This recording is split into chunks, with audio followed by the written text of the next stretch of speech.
ഇതുപോലൊരു പച്ചടി ഇല്ലാതെ എന്ത് സദ്യ അല്ലേ. പല സ്ഥലങ്ങളിലും പച്ചടി തയ്യാറാക്കുന്നത് പലതരത്തിലാണ് കേട്ടോ.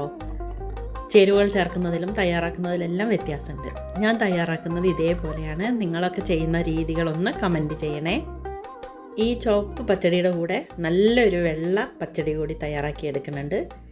നമ്മൾ സദ്യയൊക്കെ കഴിച്ച് ഭക്ഷണമൊക്കെ കഴിക്കുമ്പോഴുള്ള ദഹനക്കേടിനും നല്ല ടേസ്റ്റി ആയിട്ടും നല്ല ഹെൽത്തി ആയിട്ടുള്ള ഒരു ഇഞ്ചി പച്ചടി കൂടി തയ്യാറാക്കുന്നുണ്ട്. ഇഞ്ചിപ്പച്ചടിയും പല വിധത്തിലും തയ്യാറാക്കുന്നുണ്ട് കേട്ടോ.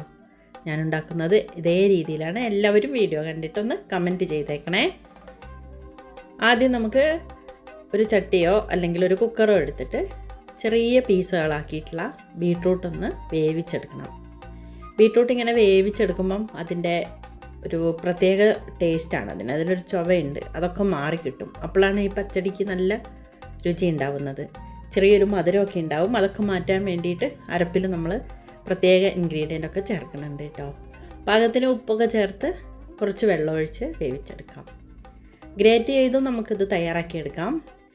അപ്പോൾ അതിനെക്കാട്ടി നല്ലത് ഇതേപോലെ വേവിച്ചൊന്ന് അരച്ചെടുത്ത് തയ്യാറാക്കുമ്പോഴാണെന്നാണ് എനിക്ക് തോന്നിയിട്ടുള്ളത് കേട്ടോ.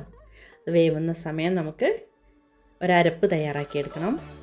അതിനായിട്ട് 2-3 സ്പൂൺ തേങ്ങ ഫ്രഷ് ആയിട്ടുള്ളത് ചിരവി എടുത്തിട്ടുണ്ട് കേട്ടോ. അധികം തേങ്ങയൊന്നും ചേർക്കേണ്ട ആവശ്യമില്ല. ഒരു പകുതി ബീട്രൂട്ടിനുള്ള ചേരുവകളാണ് ഞാനിത് കാണിക്കുന്നത്.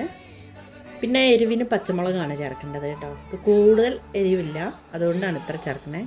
എരിവൊക്കെ ഓരോരിഷ്ടം പോലെ നോക്കിയിട്ട് ചേർത്ത് കൊടുക്കാം. എന്നാലും ഒരല്പം എരിവിരുന്നാലാണ് ഇതിന് സ്വാദ്. ഒരു മധുരമൊക്കെ അല്ലേ ഈ ബീട്രൂട്ടിന്, അതുകൊണ്ടാണ്. ഇനി ഇതിലേക്ക് ഒരു കുഞ്ഞു കഷ്ണം ഇഞ്ചി ചേർക്കണം കേട്ടോ. ഇഞ്ചി ചേർക്കുമ്പോൾ നല്ലൊരു സ്വാദാണ്. ഇത് അരഞ്ഞ് ചേർത്ത് വറുത്തെടുക്കുമ്പോൾ പാകത്തിന് വെള്ളം തന്നെയാണ് ഇതിലേക്ക് ഒഴിച്ചിട്ടുള്ളത്. എന്നിട്ട് നല്ല പേസ്റ്റായിട്ടൊന്ന് അരച്ചെടുക്കണം കേട്ടോ. വെള്ളം ചേർത്തിട്ട് തന്നെ നമുക്കിത് അരച്ചെടുക്കാം കേട്ടോ. പിന്നെ ഇത് തിളപ്പിച്ച് നമ്മളൊന്ന് വറ്റിച്ചെടുക്കുന്നുണ്ട്. ഇനി അതിലേക്ക് ഒരു 1/2 സ്പൂൺ കടുക് ചേർത്തിട്ട് ഒന്ന് പൊട്ടിച്ചെടുക്കണം. അരയ്ക്കുമ്പോൾ കടുകൊന്നും നന്നായിട്ടൊന്നും അരയണ്ട, ഒന്ന് പൊട്ടി വന്നാൽ മതി കേട്ടോ. കൂടുതലങ്ങ് പേസ്റ്റ് ആവണ്ട കേട്ടോ. അരപ്പ് അവിടെ ഇരിക്കട്ടെ. അപ്പോഴേക്കും ബീട്രൂട്ടൊക്കെ വെന്ത് വന്നു കേട്ടോ. കുക്കറിലിട്ടിട്ട് നമുക്ക് പെട്ടെന്ന് വേവിച്ചെടുക്കാം. ഇത് വളരെ ഇളയതായതുകൊണ്ട് തന്നെ ഇതേപോലെ വേവിച്ചപ്പോൾ നന്നായിട്ട് വെന്തിട്ടുണ്ട്. ഇനി നമുക്കിതൊന്ന് തണിഞ്ഞതിന് ശേഷം മിക്സിയുടെ ജാറിലേക്ക് ഇട്ടിട്ട് ഇതൊന്ന് അരച്ചെടുക്കാം കേട്ടോ. വെള്ളമൊന്നും അധികം ചേർക്കേണ്ട ആവശ്യമില്ല, അതിൽ തന്നെ ഉണ്ടാവും. നല്ല പേസ്റ്റായിട്ടൊന്ന് അരച്ചെടുക്കാം, പെട്ടെന്ന് തന്നെ ആവും. ഇനി നമുക്കതൊരു ചട്ടിയിലേക്ക് ഇട്ടിട്ട് അതൊന്ന് ഇളക്കി ഒന്ന് കുറുക്കിയെടുക്കാം. അതിൻ്റെ വെള്ള ടേസ്റ്റൊക്കെ ഒന്ന് മാറി വരട്ടെ. ഈ സമയം നമ്മൾ നേരത്തെ തയ്യാറാക്കി വെച്ചിട്ടുള്ള അരപ്പ് ഇതിലേക്ക് ചേർത്ത് കൊടുക്കണം. വെള്ളം ചേർത്ത് അരച്ചത് കൊണ്ട് തന്നെ ഇതൊന്ന് നല്ലപോലെ ഒന്ന് ഇളക്കി ഒന്ന് കുറുക്കി പച്ച ടേസ്റ്റ് എല്ലാം ഒന്ന് മാറ്റിയെടുക്കണം.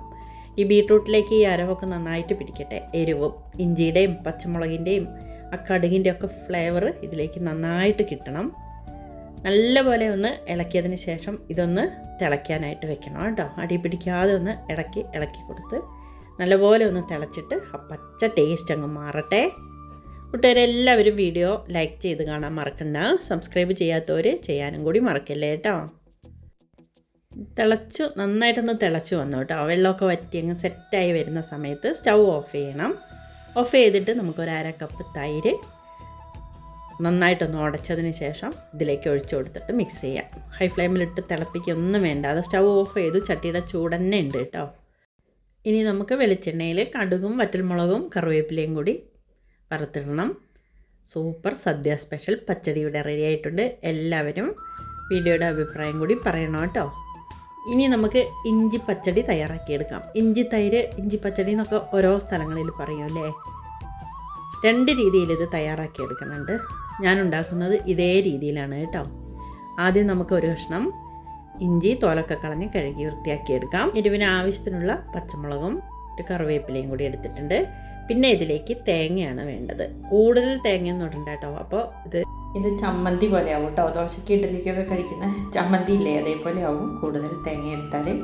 അതുകൊണ്ട് ഇഞ്ചി ആണ് കൂടുതൽ മുമ്പിൽ നിൽക്കേണ്ടത്. അത് അത്ര മാത്രമേ എടുക്കാവൂ. തൈര് ചേർത്താണ് ഇത് അരയ്ക്കേണ്ടത് കേട്ടോ. ഇഞ്ചി പച്ചമുളകും തേങ്ങയും കൂടി തൈര് ചേർത്ത് നമുക്ക് അരച്ചെടുക്കണം. എന്നിട്ട് അതിൻ്റെ കൂടെ ലാസ്റ്റ് കടുക് ചേർത്താൽ മതി.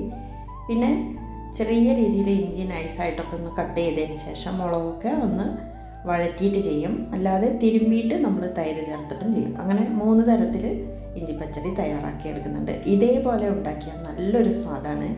തേങ്ങയൊക്കെ ചേർക്കുന്നതുകൊണ്ട് തന്നെ നല്ലൊരു സ്വാദുണ്ട് കേട്ടോ. നിങ്ങൾ ഉണ്ടാക്കാറുണ്ടോ ഒന്ന് കമൻറ്റ് ചെയ്യണേ. ആദ്യം നമുക്ക് മിക്സിയുടെ ജാറിലേക്ക് ചെറിയ പീസസായിട്ട് ഇഞ്ചി ഇട്ട് കൊടുക്കണം. പിന്നെ എരിവിന് പച്ചമുളകും കൂടി, രണ്ടും കൂടി നോക്കിയിട്ടൊക്കെ ചേർത്താൽ മതി. മക്കൾക്കൊക്കെ കഴിക്കുമ്പം കൂടുതൽ എരിവ് വേണ്ട കേട്ടോ. പിന്നെ ഒരല്പം തേങ്ങ ചേർക്കാം.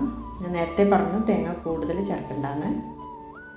ഇതിലേക്ക് ഒരല്പം ഉപ്പും കൂടി ചേർക്കാം. ഒരു കറിവേപ്പിലൊക്കെ ഇട്ട് കൊടുത്താൽ നല്ലൊരു ഫ്ലേവറും കൂടി കിട്ടും കേട്ടോ. ഇത് നമ്മളിങ്ങനെ തിളപ്പിച്ച് വേവിക്കുന്നൊന്നുമില്ല, അതുകൊണ്ടാണ്. ഇത് അരച്ചെടുക്കുന്നത് തൈരിൽ തന്നെ വേണം. വെള്ളം ചേർത്ത് അരയ്ക്കണ്ട, തിളപ്പിക്കുന്നൊന്നുമില്ല ഇനി. അതുകൊണ്ട് തൈരിൽ തന്നെ ഇത് നല്ലപോലെ അരച്ചെടുത്തിട്ട് ഒരല്പം കടുകും കൂടി ചേർത്ത് കൊടുക്കണം. കടുക് ചേർക്കുന്നത് വീഡിയോയിൽ വന്നില്ല കേട്ടോ, അതും കൂടി ചേർത്തൊന്ന് അരച്ചെടുക്കാം. എന്നിട്ട് നമുക്കിതൊരു ചട്ടിയിലേക്ക് മാറ്റി കൊടുക്കാം കേട്ടോ. ഇത് നന്നായിട്ടൊന്ന് മിക്സ് ചെയ്യണം. ഇനി നമുക്ക് ആവശ്യമുള്ള തൈരും കൂടി ഇതിലേക്ക് ചേർത്ത് കൊടുക്കാം. നമ്മൾ അരയ്ക്കാൻ മാത്രമല്ല ഇതിലേക്ക് തൈര് ചേർത്തിട്ടുള്ളൂ. കുറച്ച് കട്ട തൈരും കൂടി ഒന്ന് ഉടച്ച് ചേർത്തു. പുളിയൊന്നും അധികം വേണമെന്നില്ല കേട്ടോ. ചിലർക്ക് പുളി കൂടുതലുള്ളത് ഇഷ്ടമാവും, അപ്പോൾ കുറച്ച് കൂടുതലുള്ളത് എടുത്തോളൂ. മീഡിയം പുളിയുള്ള തൈര് ചേർക്കുമ്പോഴാണ് ഇതിന് സ്വാദുണ്ടാവുക. നന്നായി മിക്സ് ചെയ്യണം. തിളപ്പിക്കാത്തത് കൊണ്ട് തന്നെ ഇഞ്ചിയുടെയും പച്ചമുളകിൻ്റെയും ഒക്കെ ഫ്ലേവർ നന്നായി കലങ്ങി വന്നതിന് ശേഷം കടുകും കറിവേപ്പിലയും വറ്റൽമുളകും ഇട്ട് നമുക്കിന്ന് താളിച്ച സൂപ്പർ ഇഞ്ചിപ്പച്ചടിയാണ്. എല്ലാവരും അഭിപ്രായം പറയൂ.